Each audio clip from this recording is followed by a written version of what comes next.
Good day, everyone, and welcome to Five9's fourth quarter fiscal year 2020 earnings call. Today's webinar is being recorded. At this time, I'd like to turn the conference over to Lauren Sloan.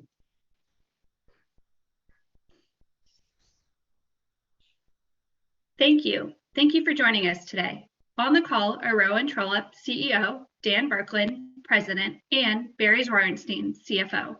Certain statements made during the course of the call are not historical facts, including those regarding the future financial performance of the company, industry trends, company initiatives, and other future events, are forward-looking statements within the meaning of the Private Securities Litigation Reform Act of 1995. Such statements are simply predictions, should not be unduly relied upon by investors. Actual events or results may differ materially, and the company undertakes no obligation to update the information in such statements. These statements are subject to substantial risks and uncertainties that could adversely affect Five9's future results and cause these forward-looking statements to be inaccurate, including the impact of the COVID-19 pandemic, our acquisition of Inference Technologies Group, and the other risks discussed under the caption risk factors and elsewhere in Five9's annual and quarterly reports filed with the Exchange and Securities Commission. In addition, management will make reference to non-GAAP financial measures during this call. A discussion of why we use non-GAAP financial measures and information regarding the reconciliation of our GAAP versus non-GAAP results is currently available in our press release issued earlier this afternoon, as well as in the appendix of our investor deck, available on the investor relations section of our Five9's website at investors.five9.com. And now I'd like to turn the call over to Five9 CEO, Rowan Trollope. Please go ahead. Thanks, Lauren, and thanks to all of you for joining our call this afternoon, our very first using Zoom. I'm thrilled to share that we had outstanding results in both Q4 and 2020, driven by exceptional execution, new product innovation, and a strong market. Our financial results demonstrate our accelerating leadership position in the market, and more importantly, underscore the great strides we're making on our mission to help businesses transform their contact centers and reimagine their customer experience. First, a summary of the results. Fourth quarter revenue was $127.9 million, accelerating to 39% year-over-year growth and 14% sequentially, both all-time record growth rates. For the full year 2020, we closed with revenue of $434.9 million, an increase of 33% from 2019. In 2020, we continued the trend of increasing revenue growth rates every year since our IPO, which started in the low 20s, moved to the mid 20s, then the high 20s, and now to over 30%. This acceleration in revenue growth has been fueled primarily by increasing traction in enterprise. Enterprise customers now account for 83% of LTM revenue, and enterprise revenue is mostly driven by enterprise subscription revenue, which rose to 39% from 35% last quarter. We're seeing especially strong growth in the high end of enterprise, where in Q4 we had over 91 customers generating $1 million in ARR, up from 59 a year ago. Now, in a moment, we'll share some exciting news on orders, including a landmark enterprise deal for Five9. Now on to commercial. We have continued to see fantastic execution by our team here, and commercial business now accounts for 17% of LTM revenue and posted year-over-year LTM growth in the teens. Now let me turn to the bottom line. In the fourth quarter, our adjusted Ebitda margin was 22.8% and 19.7% for the full year, up approximately 120 basis points from 2019, despite the stepped up investments we've been making, not the least of which was the 300 plus net hires we added to our team over the course of 2020. Now, while I'm on the subject of team, I'd like to take a moment to thank our dedicated and hardworking Five9 employees for their contributions to the success of our company. I am incredibly proud of what we've achieved over the years, and particularly through these very challenging times. So thank you, team. With that, I'll turn to the market and briefly outline 3 of the key drivers helping to fuel our performance. First, the transition from on-prem to cloud. This transition continues to be a significant driver for us, and it's accelerating as ever larger enterprises recognize the value and flexibility that's offered by the cloud delivery model. Next, digital transformation is accelerating, with Gartner recently reporting that 69% of boards have accelerated their digital transformation plans. More specifically, the topic of reimagining the customer experience is dominating most of our conversations with business leaders who are increasingly focused on the contact center as the new front door for their businesses. Finally, we're seeing an emerging demand for AI-driven automation to increase efficiency, effectiveness, and optimization in the contact center. And those are the top 3 drivers in the market. Now let's talk about product innovation. I am pleased to share that we've meaningfully strengthened our leadership position as a result of the investments we've made in our executive team, our doubling of R&D investments over the last 2 years, and with the acquisitions of Whendu, Virtual Observer, and now Inference. We believe this leadership position will help us continue our new logo growth and should increase ARPU over time. And I'll share a few highlights right now. First, we've made a big investment in our underlying cloud architecture, and I can now put a stake in the ground and say that after 2 years of hard work, we've reached a critical milestone in delivering a hyperscale architecture. Specifically, every Five9 product is now redesigned to run in the public cloud in a container-based architecture. What this does is it lets us leverage the many advantages of public cloud, such as storage, elastic scaling, multi-zone redundancy, and so on, just to name a few. So to accommodate our rapid international growth, our full suite of products are now deployed in the public cloud in Canada and Europe, with more rollouts coming throughout the year. Next, we've increased the depth and breadth of our platform integrations and APIs. I'll focus on Zoom and Microsoft Teams integrations. Both launched in the 4th quarter, and we saw over 30 deals right out of the gate. This isn't surprising given the traction that Zoom and Microsoft Teams have seen in the enterprise space, with Zoom recently announcing over 1 million phones sold. Finally, our thesis around demand for AI-powered automation in the contact center is coming to fruition and, serendipitously, comes at a time when the technology has meaningfully matured. In a recent survey by Gartner, the #1 priority for contact center leaders is to migrate away from human-only service to self-service through automation. To build a leadership position in this emerging category, we've launched AI-powered automation offers that target each of the 3 phases of an engagement in a contact center: before, during, and after an interaction with a human agent. Starting with the first phase, before a human agent is even involved, our market-leading Inference IVA uses conversational AI to answer questions and perform simple tasks automatically. And here we focus on the high volume and low value tasks that can be easily automated. For example, order status requests, address changes, and so on. If the engagement cannot be handled by the IVA and a human agent needs to be involved, we pre-populate key information from the conversation that the agent is going to need so customers don't have to repeat themselves.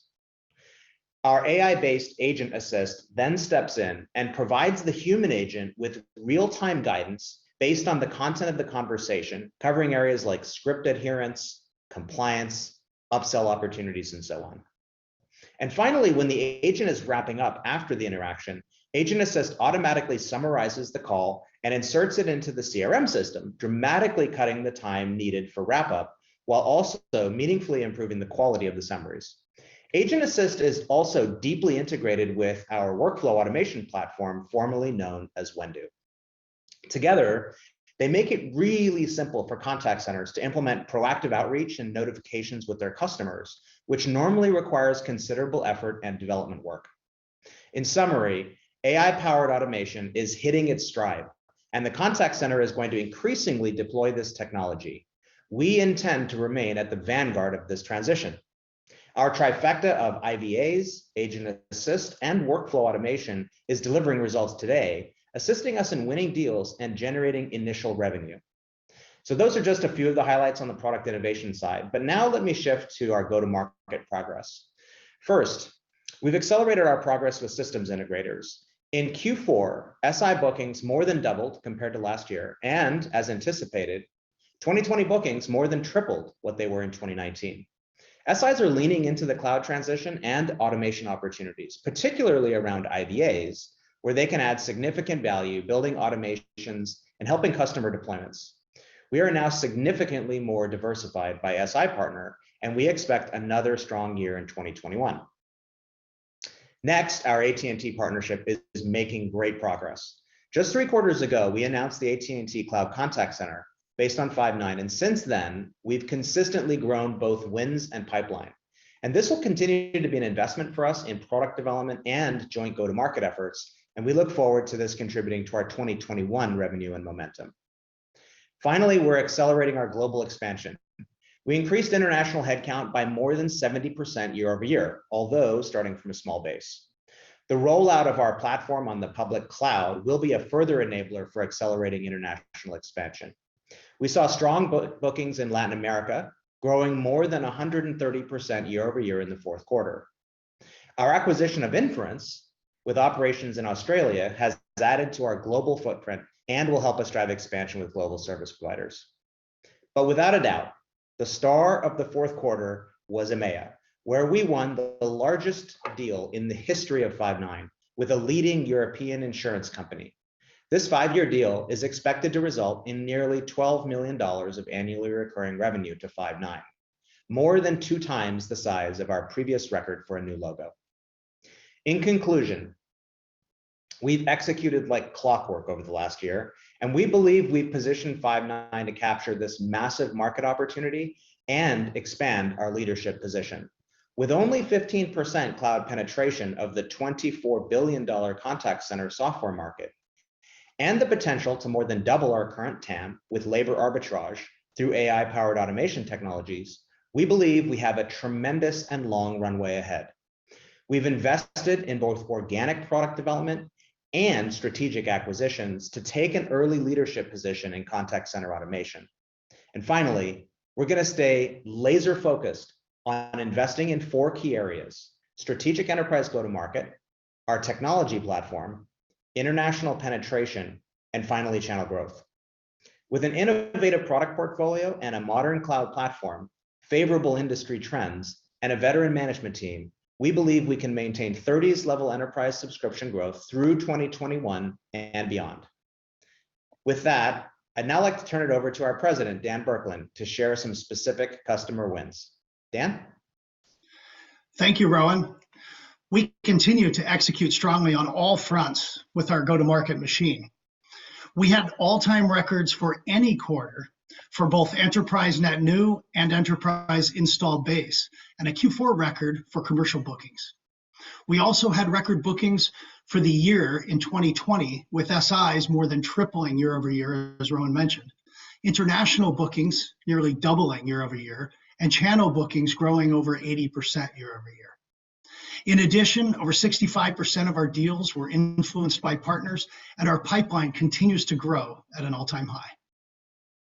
And now I'd like to share a few key wins for the quarter. The first is our largest deal to date. This leading European insurance company, which Rowan referred to, signed a 5-year contract with Five9 to modernize, innovate, and automate the customer experience they deliver throughout Europe. We competed with many solution providers, from carrier-hosted services to premise-based upgrade proposals to their Cisco system to several other cloud providers.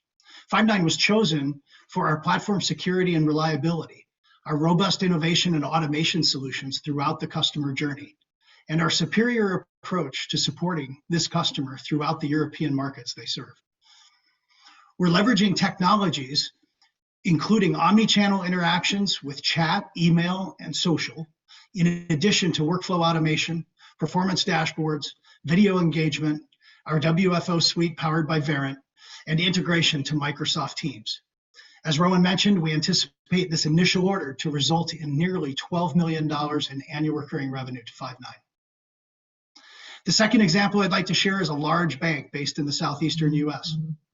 After competing with the usual cloud competitors, Five9 was chosen for several automation capabilities, which will drive efficiency and reduce the number of human interactions required across their contact centers, supporting their 11 divisions. The most dramatic impact occurs from incorporating IVAs from our Inference acquisition to enable self-service. The second is they are using proactive outbound IVR and SMS notifications for confirmations, new services, and account activity alerts. And third, our Agent Assist AI solution, which transcribes, summarizes, and dispositions calls and uploads those into their Salesforce and ServiceNow CRMs. These automation innovations, along with our WFO suite powered by Verint, including QM, WFM, speech analytics, and performance dashboards, will help them transform the customer experience while improving agent efficiencies. We anticipate this initial order will result in approximately $2.7 million in annual recurring revenue to Five9. The third example is a healthcare operational and financial systems provider to hospitals and healthcare facilities throughout the world. They had been using a cloud solution from one of our key competitors, but were not achieving the reliability and support they were promised. They chose Five9 for our reliability, high-touch support model, as well as our innovative technologies to allow them to fulfill their customer experience goals. They are leveraging chat, email, visual IVR, video engagement, our workflow automation from Wendo, and the full WFO suite powered by Verint. They were also looking to improve agent utilization by truly blending inbound and outbound campaigns, something that was not achievable on their previous system. We anticipate this initial order will result in approximately $2.4 million in annual recurring revenue to Five9. And now, as I usually do, I'd like to share an example of an existing customer who continues to expand their use of Five9.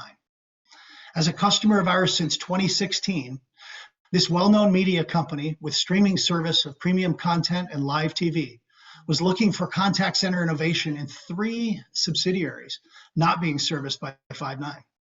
Due to our proven track record of reliability and support, ability to easily integrate with ServiceNow and Zendesk, and providing self-service options to their customers throughout the experience, through our inference IVAs, they expanded their contract with Five9. With these additional subsidiaries, their ARR with Five9 is anticipated to go from $2.3 million to over $4.2 million. So as you can see, we continue to capitalize on market demand for contact center innovation. We're also seeing increased momentum as companies realize a strategic differentiation for them is the customer experience they deliver and the vast array of interaction choices they offer their customers throughout their journey. You know, several years ago, Rowan predicted that the contact center would change more in the next 5 years than it had in the previous 25. And we are seeing that firsthand, and we're helping our customers lead the way. With that, I'll hand it over to Barry to share our financials. Barry? Thank you, Dan. First, a reminder that unless otherwise indicated, all financial figures I will disclose are non-GAAP.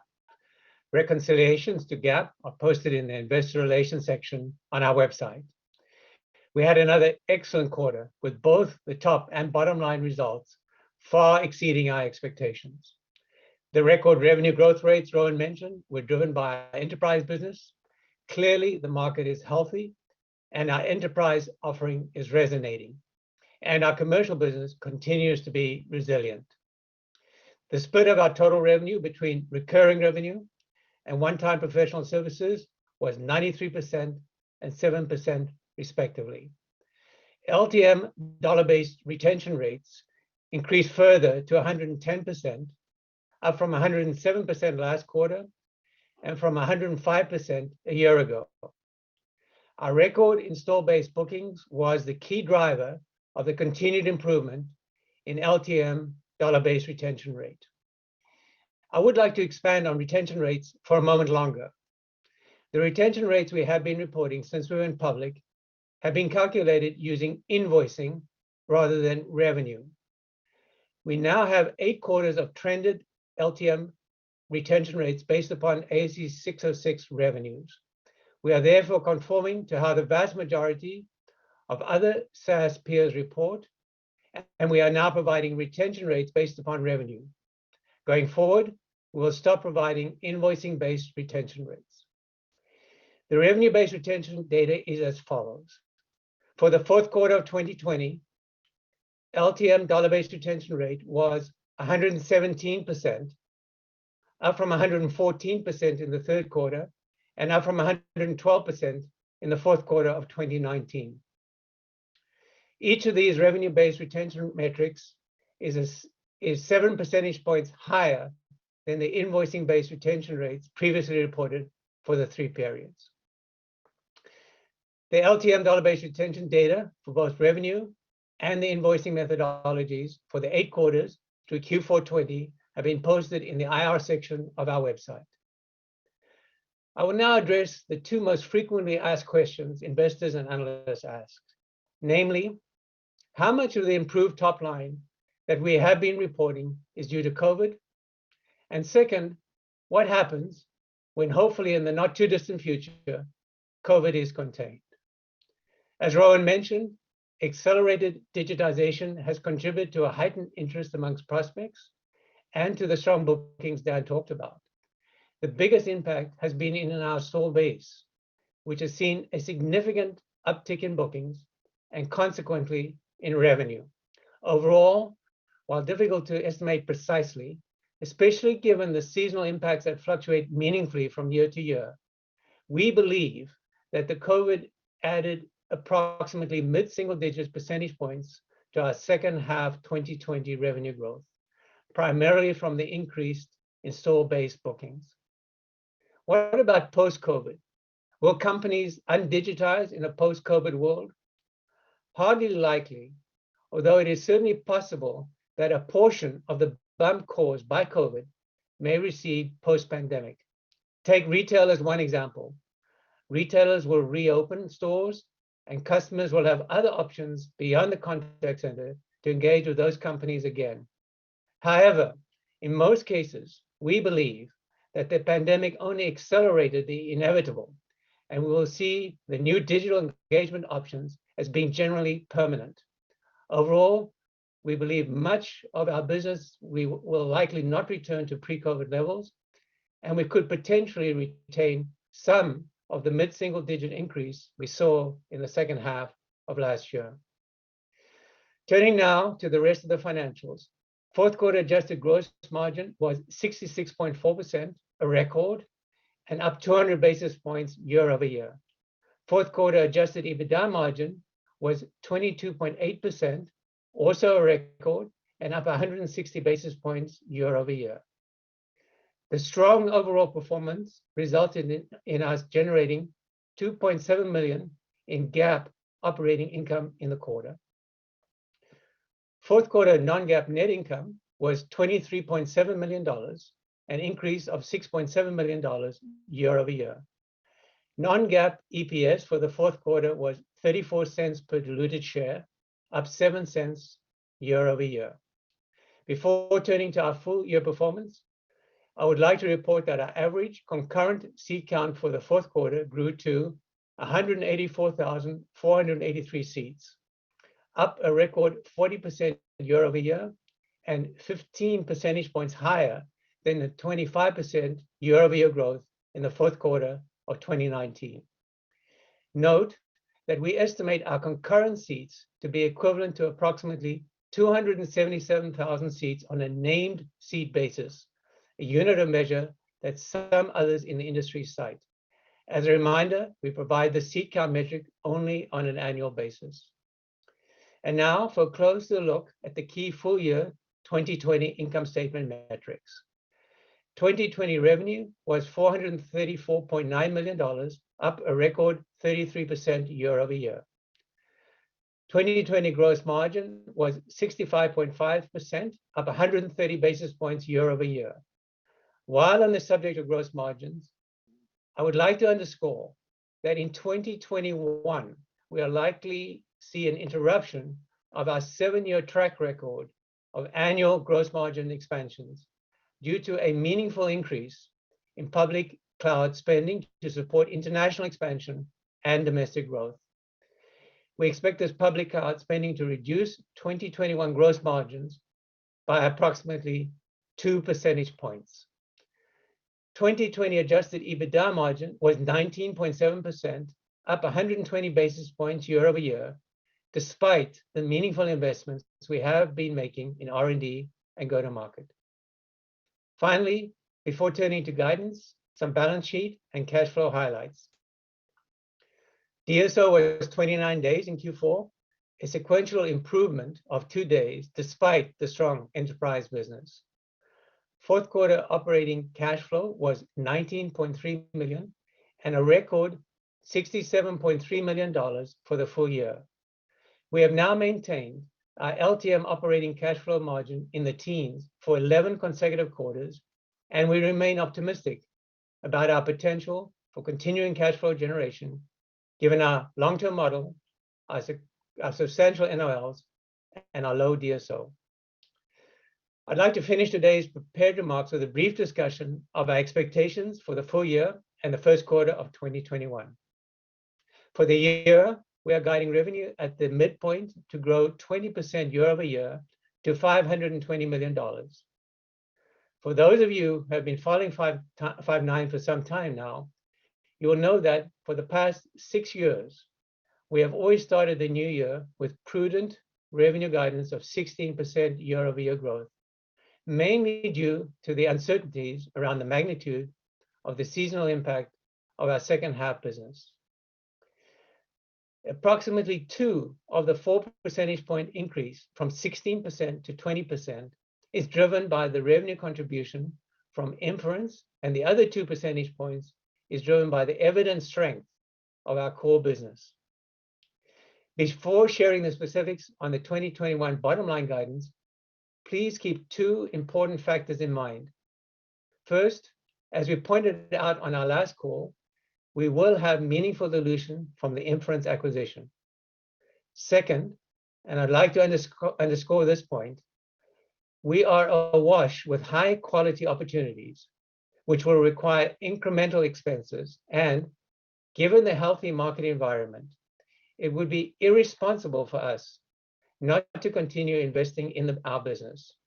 Thus, as the year unfolds, we will continue our tried and true pragmatic approach of balanced growth, but with some slight temporary moderation on the emphasis that we have placed on our strong bottom line performance. We are firmly of the opinion that making these investments will position us even better to achieve our long-term model, which, as a reminder, is to reach 27% plus adjusted EBITDA margin in about 4 years from now. As a result of these 2 factors, we are guiding 2021 non-GAAP net income to a midpoint of $60.6 million, which implies a year-over-year decrease of $6.8 million. As for the first quarter, we are guiding revenue to a midpoint of $122.5 million, which represents a 4% sequential decline, which closely follows the guidance patterns that we have established over the last several years heading into Q1. However, I would like to point out that the implied year-over-year growth at the midpoint is 29%, which is the highest growth rate we have ever guided to in any quarter. With respect to the bottom line, we are guiding first quarter non-GAAP net income to a midpoint of $10 million, which reflects a $13.7 million quarter-over-quarter decrease, which is driven by the same 2 key items I mentioned a moment ago, namely dilution from inference and the investments we are making, as well as the customary FICA reset. Additionally, I would like to provide more color on the quarterly profile of both the top and bottom line for the remainder of 2021. For revenue, consistent with guidance in past years, we do not expect sequential growth in the second quarter. However, following seasonal business patterns, we do expect revenue to increase sequentially in the third quarter and more strongly in the fourth quarter. Given the shape of this revenue curve and the ramping of expenses, we expect second quarter non-GAAP net income to be lower than Q1 at $9 million, which should improve modestly in the third quarter and more significantly in the fourth quarter. Finally, here are the customary estimates for modeling purposes. For calculating earnings per share, we expect our diluted shares to be 76.5 million and basic shares to be 67.5 million for the first quarter of 2021, and 78.6 million and 69.5 million respectively for the full year 2021. Please note that diluted shares of 78.6 million for the full year 2021 represents a year-over-year growth of 15%. This higher than normal increase is primarily driven by early adoption of ASC 2020-06. This standard reduces the complexity of accounting for convertible debt by eliminating the non-cash interest expense from the debt discount created by separating out the equity component, but also meaningfully increases diluted shares by requiring the use of the if converted method rather than treasury stock method. We expect our taxes, which relate mainly to foreign subsidiaries, to be approximately $290,000 for the first quarter of 2021 and $1.2 million for the full year 2021. Capital expenditures for the first quarter of 2021 are expected to total approximately $13.5 to $14.5 million. For the full year 2021, we expect capital expenditures to be between $42 and $45 million. At the midpoint, this represents approximately 8% of the full year revenue guidance, relatively in line with what we reported in 2020, but higher than historical trends. This higher than typical level of capital spend is primarily driven by international expansion and the build out of our new headquarters. In summary, we are very pleased with our fourth quarter and full year performance, achieving all-time records on multiple metrics. We continue to execute like clockwork against this massive market opportunity, and we believe our ongoing and increased investments position us very well to continue to expand our leadership position. Operator, please go ahead. Great. Our first question, is from DJ Hines with Canaccord. Hi, DJ. Hey guys, how we doing? Good. There we are. Good to see everyone. I like the new format, and congrats on the strong results. Thank you. Rowan, one for you. I want to ask, there are kind of two related questions around IVA. So first, just how often are your big deals now landing with IVA as part of them? And then the second question would just be kind of, as we think about the back to base opportunity, like, can you use usage as a indicator of who would be, apt to get leverage out of an IVA sale? In other words, like I would think there has to be, demand is correlated with increasing usage. So maybe just talk about that motion of the back to base with IVA as well. Yeah, maybe Dan, I'll throw the big deals one to you. Sure. Yeah. On the big deals, IVA is the hottest thing right now. Every one of our big deals has interest in figuring out how to automate and how to bring choices to their end customers on how to interact with them. And there's several ways for us to automate, right? One is self-service using the IVAs. Other ways of automating is to provide agent assistance and be able to bring more leverage and more power to the agent, empowering the agent to be more efficient, more effective, so that the customer can do more with fewer resources. And then the third is through our workforce automation, right? The Wendo acquisition of WFA allows us to automate a lot of the functions that were done manually within a contact center can now be done automatically, triggering alerts and notifications of upcoming appointments, upcoming shipments, whatever they might be. You can trigger activities based on conditions. So great question. Rowan? Yeah, as far as the base question, I think make sure I understand the question you're asking. I think it's around like, how do we decide where to take this offer within the existing base of Five9 customers? Is that the question? Yeah, that's right. And like, can you use usage as a leading indicator of kind of who? Yeah, there's probably there are a few signals, and the inference team were really good at identifying where to get the most traction the fastest. So we've actually staffed up and put one of our top leaders onto a new team in the sales organization that's helping both on the sort of the net new positioning, but also the go after the base side. And so him and his team are sort of crafting that strategy. But we're starting from a good place because we already know, Inference already had a fairly strong revenue run rate on their own outside of us in terms of the growth of that revenue. And so we're able to go after and sort of use their sales strategy in terms of which industry verticals and what other signals we can use to figure out where there's going to be take. It wouldn't just be usage, it would be other things as well, like industry vertical. And also like we have TAMs in many cases and customer success managers covering these accounts. So we can do a a very sort of surgical job of identifying where is going to be the highest return on our time speaking to the base. Yeah, Thanks, makes Steve. sense. Awesome. Thanks for the color, guys, and congrats. The next question is from Meta Marshall with Morgan Stanley. Great, thanks.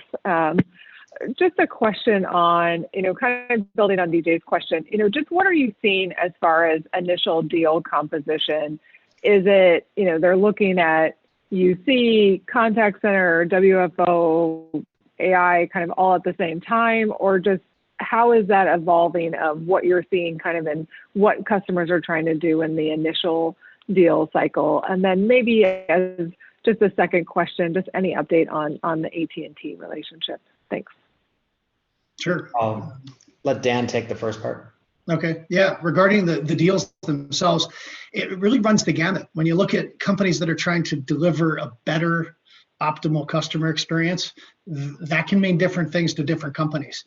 Some have mastered certain portions of the mix, if you will.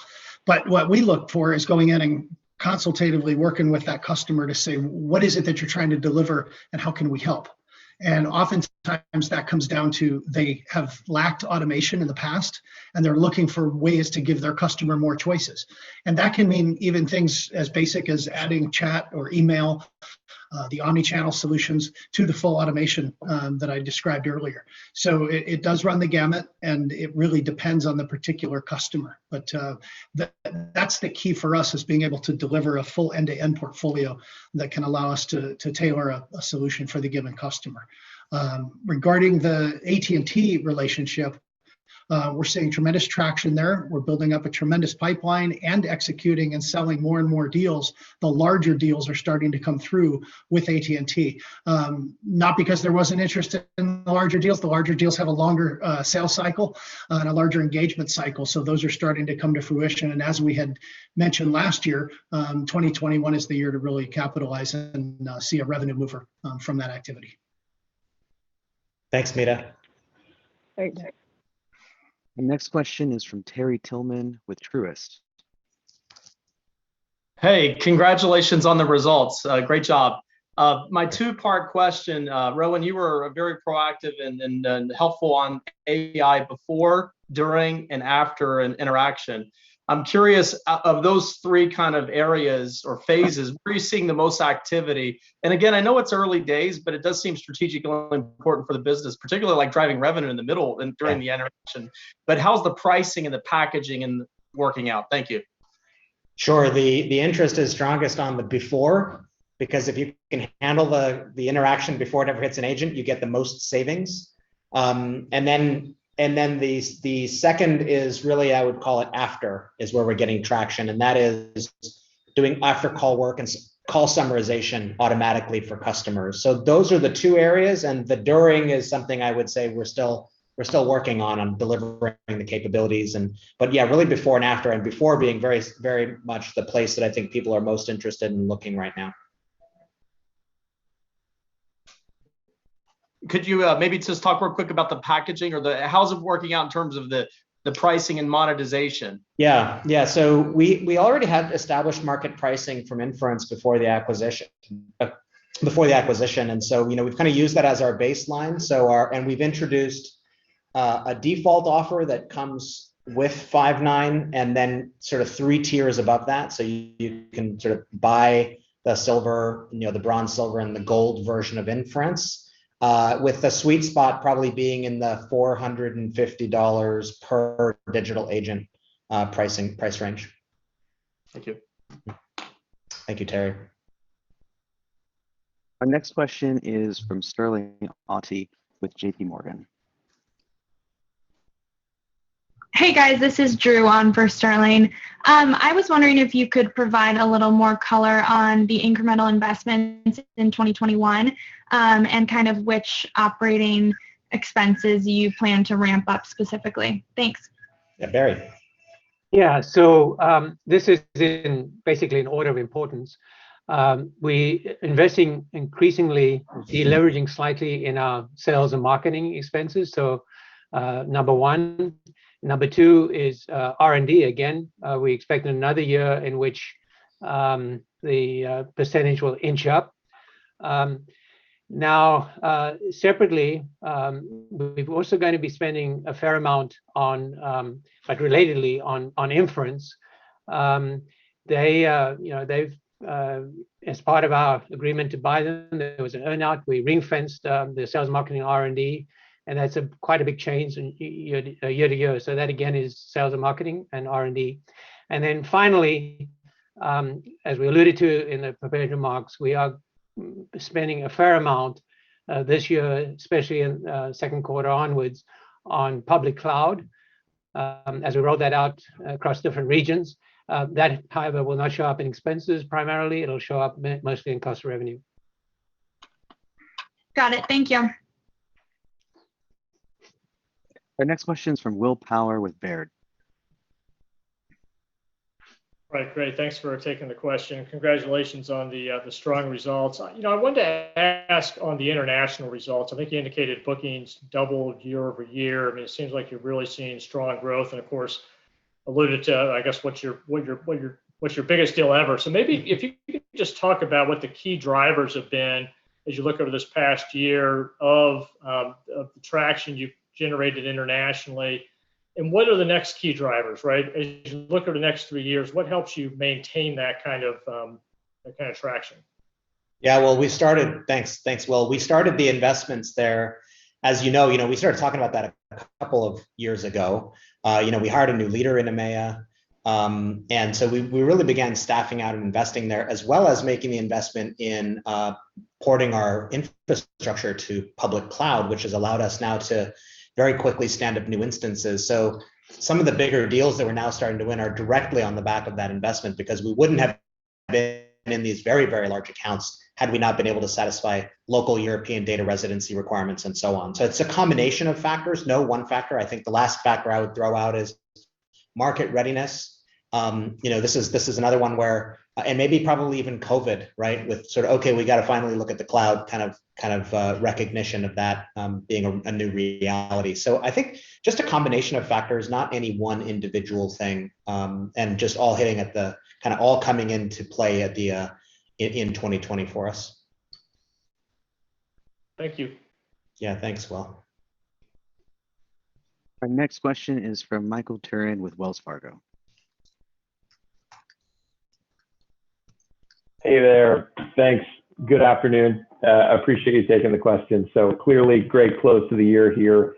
Heading into 2021, just wondering if there's anything you can add in terms of how you're thinking about the progression throughout the course of the coming year versus what you're seeing today. There's certainly potential for rebound from some of the impacted industries, but then also chance for normalization of some of the accelerated trends towards remote you've seen. And so I know you've referenced many times this is a patient market. Does the secular, from your perspective, just outweigh some of those puts and takes in terms of the various industries, or anything you can add just around how you're classifying the coming year? I think is helpful as we're just parsing through what we're seeing right now. Mm-hmm. Barry, do you want to comment on that, please? Sure. So a couple of things. First of all, about 80% of our revenue comes from 8 industries, ranging from education to technology to healthcare and so on. And only, and I'm only concentrating on that 80% because we didn't do much of an analysis on the other 20. And in that 80%, there's very little that's sort of squarely hit by COVID in a negative way. Thinking of things like discretionary travel and vacations and leisure and so on. So basically, our business is fine pre-COVID or post-COVID or during COVID. What is now changed is the fact that people are relying more and more on the contact center to work with companies. And in that environment, I reference back, Michael, to our prepared remarks, where basically saying that we saw a very strong growth in our install-based bookings, maybe added mid-single digits in terms of overall growth. And we expect much of that to remain post-COVID. Excellent. Great finish to the year. Thanks, guys. Thank you, Michael. Our next question is from George Kurosawa with KeyBank. Hi, guys. Thanks for taking my question. I'm dialing in for Alex here. My question is about the competitive landscape. You referenced some very impressive deals in the quarter. I believe in all three of the wins that you highlighted, you mentioned you either competed against cloud offerings or in one case actually beat out a competitor's cloud offering. Just from a high level, would you say Five9 is still a story of displacing incumbent solutions, or is there more an element of beating out competitive cloud offerings? Thank you. Well, we always run into competitors on these deals. It's a competitive market, and it's by and large still a replacement of on-prem. That drives most of our business. However, sometimes we see in third, if number one and number two are the two incumbents in on-prem systems, they are the ones that we replace the most.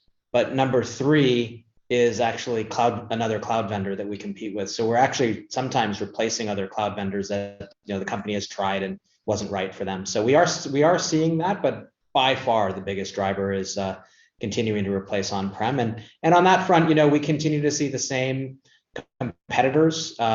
Strong competitors in NICE inContact and Genesys are the two big ones that we see, and they're in most of the deals, I would say.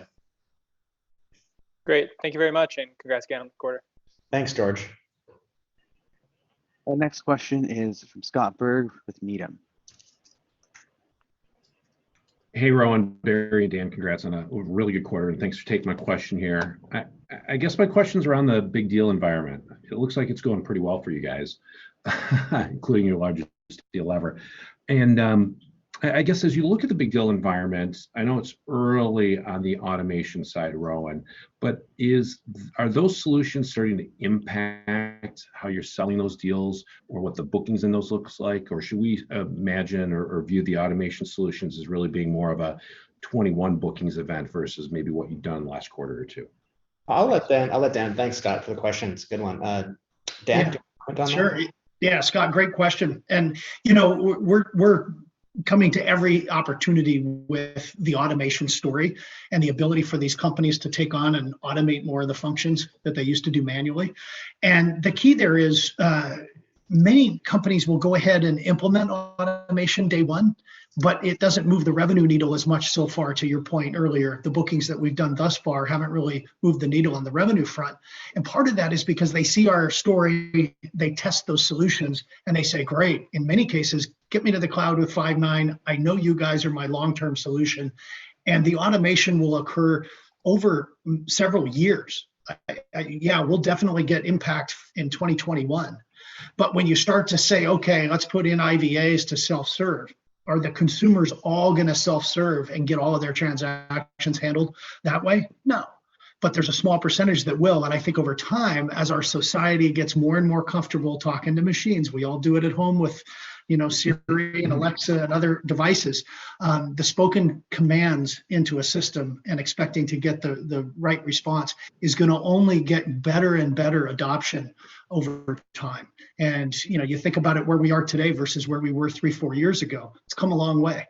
And now it's starting to creep into the contact center in ways that we hadn't seen before. So to answer your question, I think it's going to be a several years of labor arbitrage that we're going to be able to benefit from, but it's not going to happen overnight. It's going to be an adoption that'll probably take over the next decade, and it'll just keep increasing each and every year. And part of that is societal. Part of it's the technology, but a big part of that is just our societal acceptance and comfort level with getting self-service that way. Excellent. Great quarter again. Yep. Thanks. Thanks, Scott. Our next question is from Raimo Lenschow from Barclays. Hey, congrats from me as well. Enterprise is doing really well. So and we've talked a lot about it. We talked less about the SMB part of the business, but that has been also like a mini success story for you guys. So I just wanted to talk a little bit about that. You talked about teens growth, and that's much better than the high single digit we had before. How much of that is just the new leadership and it's a one-year effect versus actually you having been done like fundamental changes to that to kind of make that a sustainable trend? Thank you. Dan? Yeah, so part of it is that leadership change and really that team coming in and focusing on solution selling, more of an enterprise-like sales motion than what we had prior to that several years ago. The other is channels.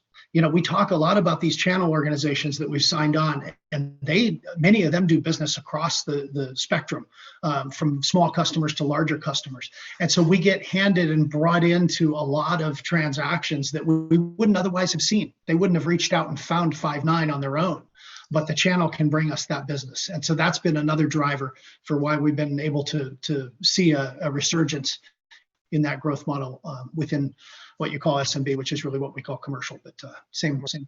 Yep. Thank you. Thank you. Yep. Our next question is from Ryan McWilliams with Stephens. Thanks for taking the question. So when I used to work at a contact center back in college, we always talked about two things that would never happen: remote agents and virtual agents. So we've seemingly opened Pandora's box for contact center now. I would love to double click on your expanding net retention rates. Are you seeing an expanded enterprise opportunity with existing customers? So are you seeing organizations that use contact center for an individual business silo expand that implementation throughout the organization over the last year? Thanks. We have seen that. Yeah, I'll let Dan comment as well, but we definitely have seen expansion within our existing customers as they look at totally new use cases. I'll give you one example. Customer that I'm the exec sponsor for in the healthcare space, and big hospital network, and they figured out that their receptionists in their offices, in their doctor's offices that they have many of, are sort of doing the job of a contact center agent, and especially now that they're remote. And they sort of said, well, how can we repurpose these folks so that when they're not dealing with customers who are in front of them, if they have extra time, they can actually start dealing with other, virtual requests that are coming in, not even to that office necessarily, but into any office. So that's one example of sort of an adjacent use of contact center getting more broadly embedded into the fabric of an organization. And Dan's probably got a lot of other examples like that. Yeah, well, the one that first comes to mind, Ryan, is if you look at the $1 million customer base that we have, and we talk about that every year, and that group of customers is growing tremendously. But if you look at that group of customers over the last several years, they've grown at a 67% CAGR. And if you think about that for a moment, that's all due to what you just described. It's a land and expand model. When you go into a large enterprise, they're not going to flash cut and say, get rid of all my premises equipment and take me to the cloud. The beauty of the cloud is you can pick off group by group or department by department where they need us most, right? They need to innovate, they need to automate. And so they look at those groups first. And then once you get that momentum going, it's easy for them to internally use the other groups as references. And that makes it real easy to then go after the rest of the enterprise. And so that's why we see that CAGR so high within those large install-based customers. Thanks. Yeah, I'm excited to see how lasting remote agents change things next, but appreciate it. Thanks, guys. Yep. The next question is from Andrew King with Colliers. Hey guys, can you hear me? Yes. Hi, Andrew. Go ahead. Great. Thanks for taking my question. So obviously, you guys had a really strong quarter with Zoom. I'm assuming that the majority of that is primarily with Zoom. Unfortunately, Andrew, I'm not able to hear you. I don't think we're able to hear you. Can you hear me now? It sounds like no, not really. Can you guys hear me now? Yeah, that's better. Thank you. Okay, great.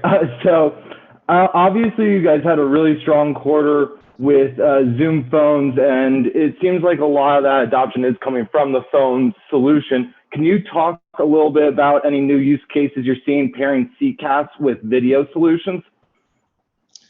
Dan, do you want to take that one? Yeah, we've seen several that have adopted video engagement. Particularly, we have a couple key customers in healthcare that doing remote, Teladoc being one of our big customers, being able to do those remote interactions and being able to service a patient, via a Zoom or another video type solution.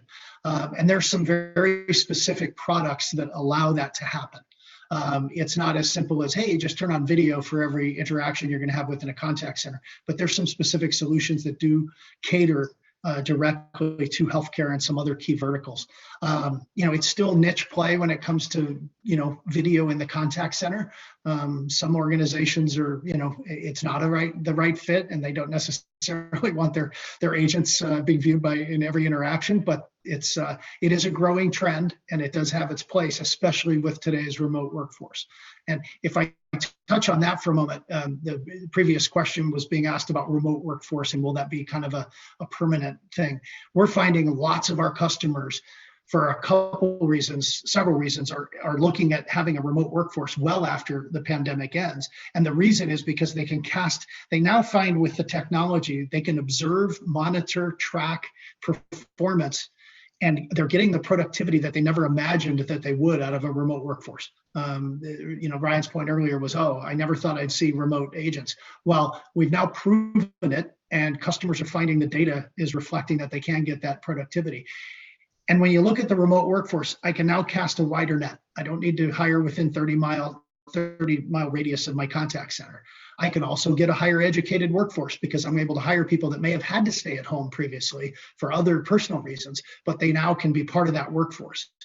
And so and I have the tools, like I mentioned, to be able to track and monitor them. So lots of customers are finding, will they go back to the way it was before? Very few. There's studies coming out right now with statistics that show very few will go back to the way it was. Few will completely stay remote. Most of them will have a combination or a hybrid model. So we're looking forward to that as well. Great, thank you. Thank you. Thank you, Andy. Our next question is from Jeff Van Rhee with Craig-Hallum. Great, thanks, guys. Hey, congrats. I mean, great quarter, a lot to love. I like the format. Barry, I love the Captain Crunch in the background. That's good stuff. So just a couple for me. I guess, guys, one for you, Dan. It's in the what have you done for me lately category. How long is it going to take to beat this deal size? Do you think this record deal size stands for the year? Obvious question, how many more are these in the pipe? Boy, you put me on the spot with that one, huh? We keep in the last several quarters, we've put a record on the wall. It's, what is it, February 22nd. I'm not gonna make that prediction at this point in the quarter, but we've seen a pipeline that grows. I'll make a generic statement, and that is when you go in and you sell a significantly meaningful global enterprise that considers themselves having some of the most complex requirements and needs, once you execute successfully within that enterprise, there's going to be many more that are going to come to the table and say, wow, if you can support them, I have confidence you can support me. And that reference selling when you get up market is so important. And we've seen that with help of our SI partners, as well as the customers themselves being able to say, yep, Five9 executes, they get it. They're helping me. I'm extracting the value I expected. So will there be continued momentum further and further up market? Absolutely. I don't want to try to put a timing on beating the record though. Can you get us in the ballpark on how many seats a deal like that might be, even within a range? Well, if you can kind of back into it with our typical model of around $200 seat, and then you add a few of the extra SKU technologies, and for some of the large organizations that do buy more.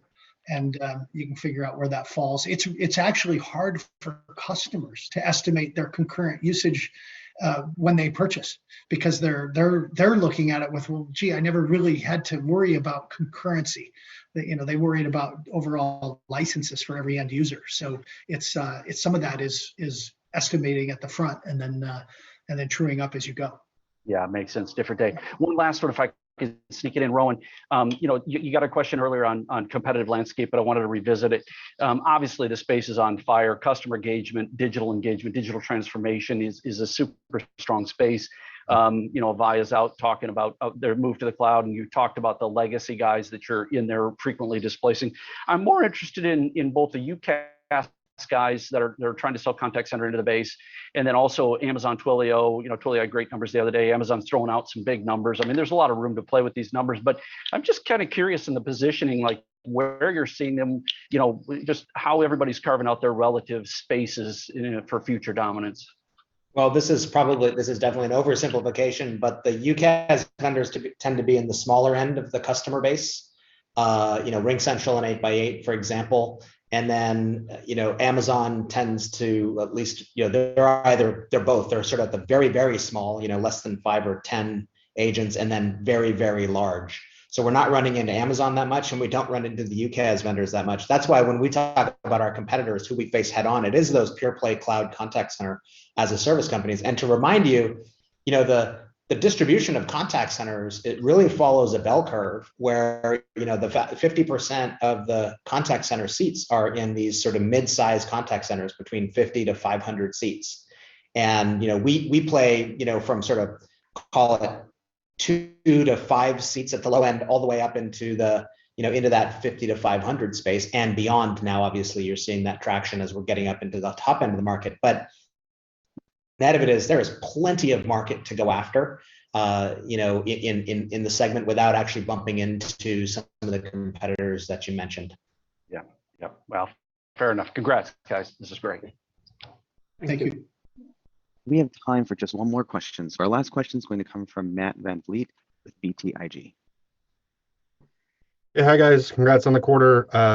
You mentioned in the prepared remarks a growing ecosystem of SI partners, but wanted to dig in a little bit there and kind of maybe what do you feel like are some of the biggest catalysts of them increasingly joining the fray, and then also as you look at kind of an omni-channel and especially the digital channel inclusion, is that something that customers are driving? Are you educating them about that?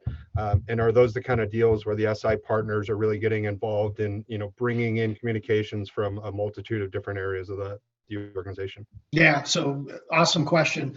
And I'll tell you right now, when you look at the SIs, they've been in this business for decades. So they've been helping companies with their contact center purchases and applying technology and consulting with how to apply technology to solve the customer experience. They've just done it historically with premises-based legacy vendors. And, they had built their practice around that. We kind of cracked the code for the first time with Deloitte several years ago and said, hey, time to start leading with cloud. Well, did they run out and lead with cloud on every deal? No, but we were kind of first mover with them to build a practice around that. And as we saw momentum come, it really comes from customers. It's the customers saying, no, I want to consider cloud. You bring me a portfolio of cloud options. And so for the SIs, they had to respond to their clients and really come to us and say, okay, it's time. So when you look at Accenture and IBM and Slalom and Deloitte and others, they really had to build their practice around it, not because they just woke up one day and made a decision. It was because the customers were driving it. And that's actually the same. It's very analogous to the channels, right? When you look at the channels that distributed Avaya and Cisco and Genesys for years, okay, they had the same thing happen there, which is, hey, we're going to sell this as long as we can, as long as our customers will accept it. And then customers started saying, no, I need to innovate. I need to be in the cloud. And so they had to bring a cloud offer. So that's why we're seeing increased momentum in both of those areas. So great question. All right, thank you. Yep. All right, and that does it for all of the questions we have time for today. I'm going to give the conference back over to Rowan for some closing remarks. All right, thank you so much. Well, thanks everybody for joining our call today and for all the great questions. The record financial results for Q4 and 2020 should really be viewed simply as the outcome and a reflection of the fact that we're doing a terrific job of making customers happy, and that we're making progress on our mission to help them reimagine customer service. And the integration of inference as well has given us a leadership position in this expanding TAM opportunity for automation. And I said it at the beginning of the prepared remarks, but I'll say it again. This progress is a direct reflection of the hard work and the efforts of our incredible employees, who deserve all the credit for the performance that you have seen from Five9. So thanks to our employees, and thanks to all of you for joining today. We'll see you next quarter. Thank you.